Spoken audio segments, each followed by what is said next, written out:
बिहार में एनडीए गठबंधन की सीट शेयरिंग को लेकर तस्वीर लगभग साफ हो गई है।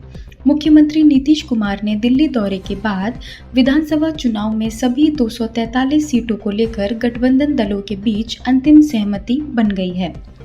सूत्रों के मुताबिक जनता दल यूनाइटेड जेडीयू 102 और भाजपा 101 सीटों पर चुनाव लड़ेगी। चिराग पासवान की लोक जनशक्ति पार्टी रामविलास यानी एलजेपी-आर को 20, जीतन राम मांझी की हिंदुस्तान अवाम मोर्चा HAM और उपेंद्र कुशवाहा के राष्ट्रीय लोक मोर्चा RLM को 10-10 सीटें मिली हैं।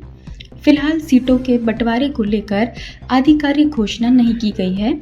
संभावना जताई जा रही है कि एनडीए जल्द ही प्रेस कॉन्फ्रेंस कर सकता है। हालांकि कौन सी पार्टी किन सीटों पर लड़ेगी, इस पर मंथन चल रहा है। इस दौरान जेडीयू और बीजेपी में 1-2 सीटों का अंतर हो सकता है। 2020 के विधानसभा चुनाव में भाजपा 110 सीटों पर लड़ी थी, उसे 74 पर जीत मिली थी। वहीं जेडीयू 115 सीटों पर लड़ी थी और 43 सीटों पर जीती थी।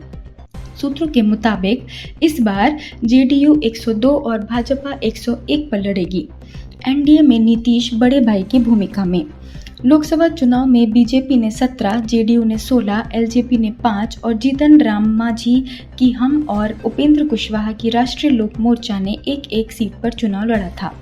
लोकसभा चुनाव में बीजेपी ने जेडीयू से 1 सीट ज्यादा पर चुनाव लड़ा था, लेकिन विधानसभा में जेडीयू बीजेपी से 1-2 ज्यादा सीटों पर चुनाव लड़ सकती है।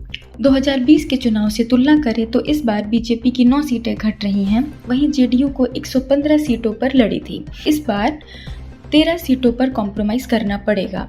इनकी घटाई गई सीटें लोजपा और बाकी दलों में बटेंगी।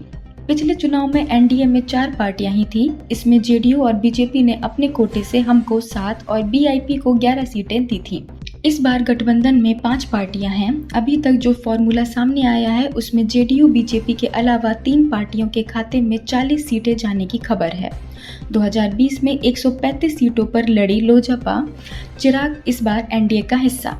2020 का चुनाव तत्कालीन लोक जनशक्ति पार्टी लोजपा ने अकेले लड़ा था। पार्टी ने 135 सीटों पर अपने प्रत्याशी उतारे थे, हालांकि 1 सीट पर ही जीत मिली थी।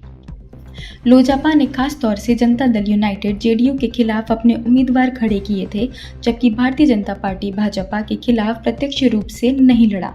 हालांकि जून 2021 में लोजपा में टूट गई और पशुपति पारस की पार्टी राष्ट्रीय लोक जनशक्ति पार्टी रालोजपा बनी, जबकि चिराग की पार्टी लोजपा रामविलास है, जो इस बार के चुनाव में एनडीए का हिस्सा है।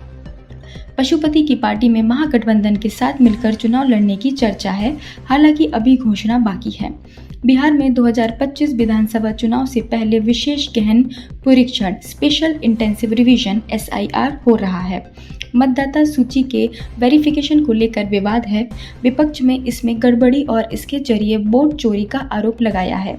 यह प्रक्रिया 24 जून 2025 को शुरू हुई थी और इसके तहत मतदाताओं को अपनी पात्रता साबित करने के लिए दस्तावेज जमा करने थे। चुनाव आयोग के अनुसार SIR प्रक्रिया में अब तक 65 लाख मतदाताओं के नाम मतदाता सूची से हटाए गए हैं। इसमें 12.5 लाख मृत मतदाता, 17.5 लाख प्रवासी जो बिहार से बाहर चले गए हैं और 5.5 लाख डुप्लीकेट नाम शामिल हैं। कुछ स्रोतों ने इसे 35 लाख तक बताया है, जो कुल मतदाताओं का लगभग 4.52% से 8% है।